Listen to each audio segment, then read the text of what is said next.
मी आज तुम्हाला माझ्या एका मैत्रिणीची गोष्ट सांगणार आहे. तिचं खूप लवकर लग्न झालं होतं आणि तिला असं म्हणजे स्वयंपाक वगैरे काहीच येत नव्हतं. जवळपास 7वी-8वीचं वय असेल आणि तिच्या सासूबाईंनी तिला लग्न झाल्यावर चपात्या करायला लावल्या, तर तिच्या पोळ्या काही फुगल्याच नाहीत. त्यामुळे मग तिच्या सासूबाई तिला खूप सारं म्हणजे बोलल्या की येतच नाही, आईने काही शिकवलं नाही वगैरे. ते तिच्या मनाला खूप लागलं आणि मग मला ती सहजच म्हणली, भाग्यस तू किती छान पोळ्या करतीस, मला पण शिकव ना. तर म्हणलं चल आता तुम्हालाही मी हे सांगते की टम्म टम्म अशा चपात्या कशा फुगवायच्या. तर त्यासाठी पीठ घ्यायचं, त्यामध्ये चवीप्रमाणे मीठ टाकून असा घट्टसर असा गोळा मळून घ्यायचा. ते पाहू शकता तुम्ही, घट्ट असा गोळा मळायचा आणि त्यामध्ये त्याला ना अर्धा तास भिजवून ठेवायचं. घट्ट यासाठी की ते मुरलं ना पीठ तर ते हे होतं म्हणजे नंतर ना पातळ होतं. त्यामुळं जरा घट्ट तिंबा कणिक मळून ठेवायची.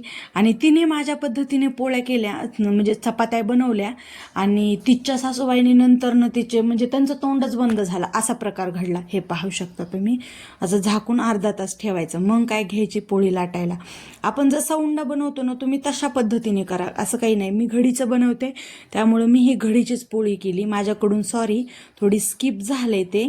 आणि कसं आहे, माझ्या मुलाने कॅमेरा धरला होता त्यामुळं थोडंसं जरा हलतोय कॅमेरा, त्याकडे सॉरी त्याबद्दल. मी असा व्यवस्थित एक चांगला नक्कीच व्हिडिओ हे करल, पण हा एक बनवला होता, मुलांनी कॅमेरा धरला आणि मुलाचं कसं असतंय ना की मम्मा माझा टाकतो मी बनवलेला व्हिडिओ, त्यामुळे मी हा व्हिडिओ अपलोड करते. पाहू शकता तुम्ही. पण पोळ्या हा टम्म टम्म फुगतात अशा प्रकारे केल्यावर. हे पहा, माझी एकही पोळी अशी होत नाही की ती फुगली नाही आहे म्हणून. माझ्यासारख्याच माझ्या पोळ्या हे टम्म फुगतात. हे पाहू शकता. व्यवस्थित दिसतच असेल, थोडं जरा हे झालंय, पण अशा पद्धतीने तुम्हीही पोळ्या करा आणि घरच्यांची तोंड जे म्हणतात का आमची पोळी तुझी पोळी फुगत नाही, त्यांची तोंड बंद करा. पाहू शकता तुम्ही किती छान फुगतात.